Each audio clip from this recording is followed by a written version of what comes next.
good morning. Ang aming almusal at tanghalian. Manggang bibiyakin at iyang bagoong alamang na niluto. Yan. Yan ang ulam namin.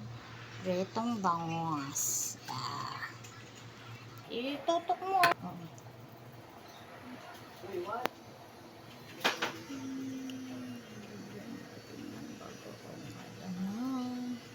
Bahala na kayong maglaway dyan. Di namin sinasadya.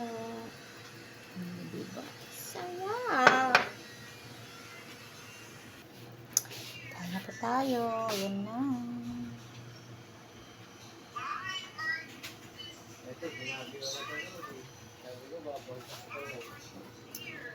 Tikman natin ang sarap ng mangga.